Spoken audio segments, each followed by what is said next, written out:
Wednesday, hump day. 3 down, 2 to go. Wednesdays, it takes no time for Wednesday to come. If y'all ever thought about it, sit back and thought about it. You got Monday, you're like, oh shit, back to work, back to reality. Then, Tuesday goes by. Monday, Tuesday, they go by so fast. And then boom, it's Wednesday. And then you get Wednesday out the way, end of the week. So the weeks go by. It's just the beginning of the week I don't like. Sundays are kind of like, But anyway, guys, now, there's been 1,000, what I always say, there's been 1,000 jabronis on YouTube in Cowboys Nation that already talked about it and already made videos about Dez Bryant. I said I was not going to make, a long time ago, I said I was not going to make another Dez Bryant video, but here I go again.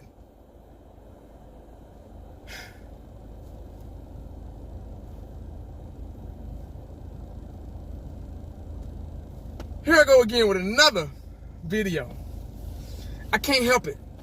Now I'm going to say this, and I'm probably going to get crucified, massacred in the comment section. And I don't give a damn.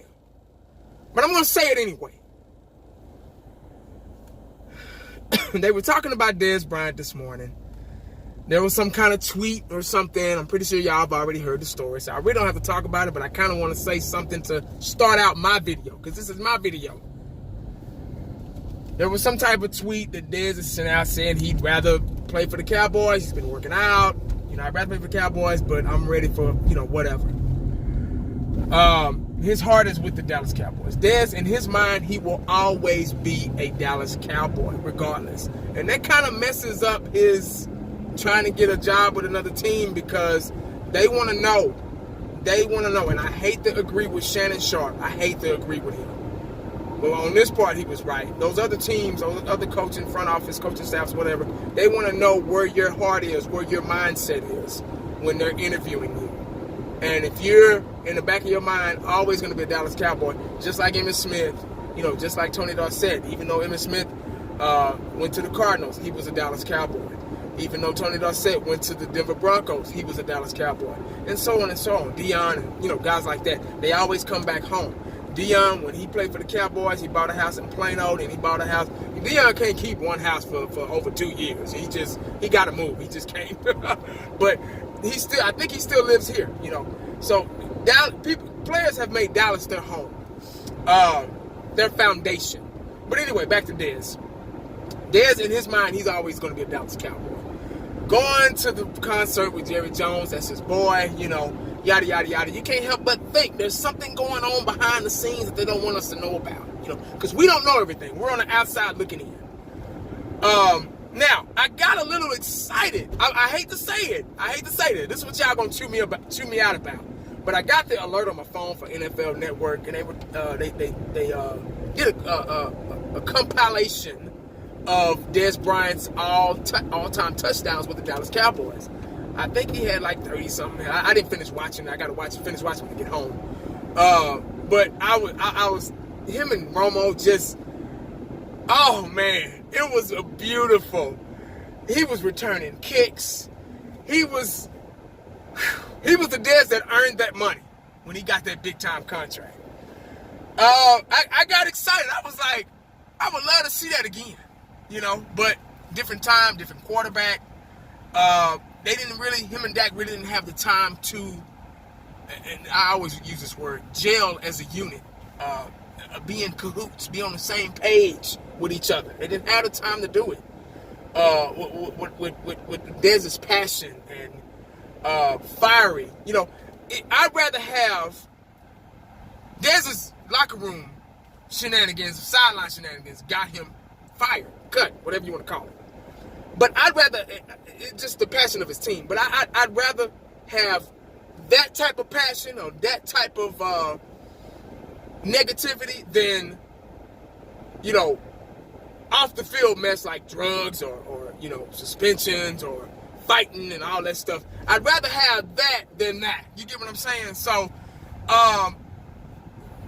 we don't have a primary receiver right now. We still don't. Even though we won last week, even though we won against New York and lost against the Panthers, we're 2-2. Y'all know that. We're starting to Dak is starting to get comfortable. We're starting to develop down the field throwing from Dak Prescott. We've hit Tavon Austin's, caught some long bombs. Michael Gallup has. Hearns, I still haven't seen the Hearns of the Jacksonville Jaguars. If there was a Hearns of the Jacksonville Jaguars, I think he was a 1,000-yard receiver with them. I'm not sure. Don't hold me to that. But I still haven't seen Hearns. He still hasn't proven nothing to me. Gallup, he's young. He's a rookie. He still has time to develop into a good receiver if we do it right. Beasley has kind of been our Dak, well, not our, but Dak's, as a Cowboy fan, our go-to guy. I hate for slot guys to be go-to guys. Y'all know how I feel about that. It's easy for slot guys to get hurt.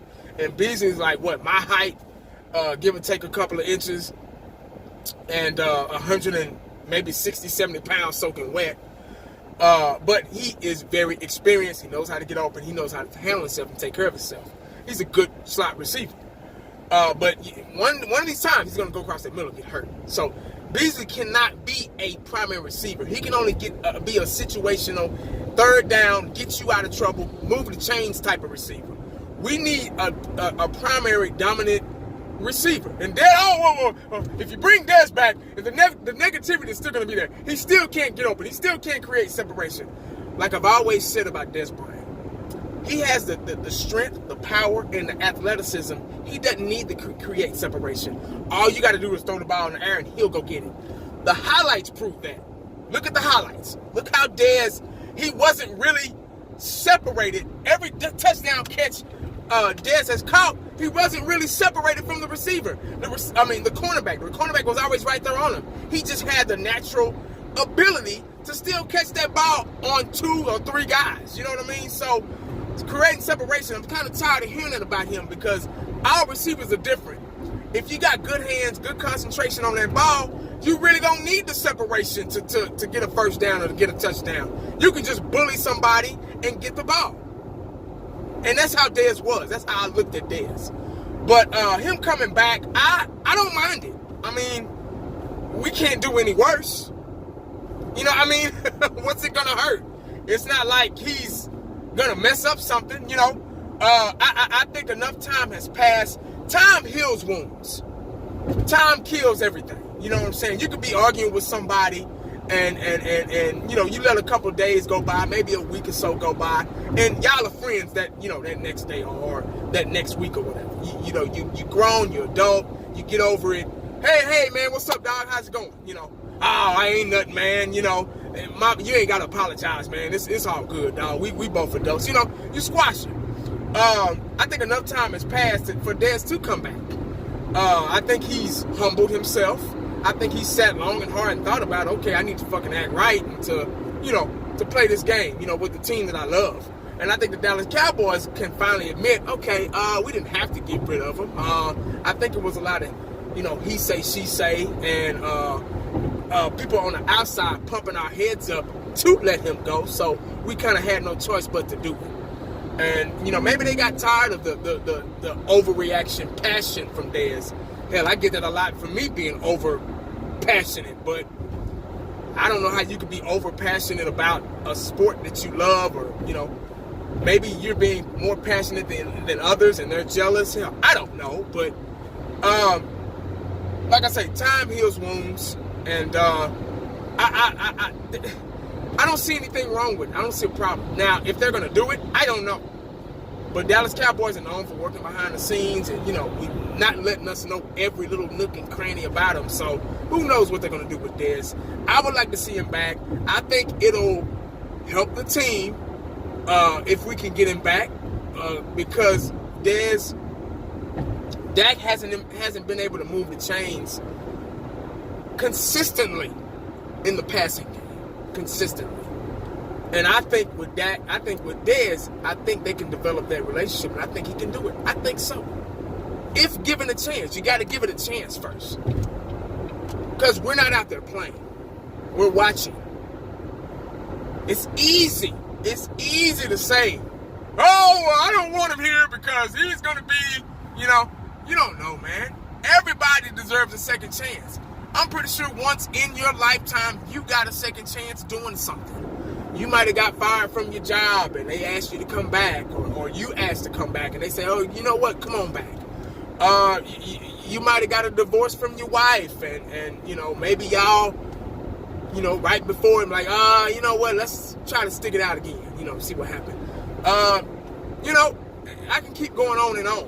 Everybody deserves it. And who are we? Who are we? That's not playing for the Dallas Cowboys, never will be, not playing the sport, just fans. Who are we to judge and say, oh, well, I don't want him on this team? Regardless of what we say. If they're going to sign him, if they're not, there's nothing we can do about it. This is just my opinion. This is not law. This is not set in stone. I'm damn near 40 years old. I have a right to have an opinion about something, and this is how I feel and what I think. Just like you have a right to say how you feel and how you think about it. But let me know in the comment section how you feel about the Dez Bryant situation, about him coming or going. Who knows what's going to happen. But first things first, make sure you stay prayed up. Make sure you stay cowboy up, because you never know what the day might bring. That's Dez Bryant. Holla back at your boy. I'm out.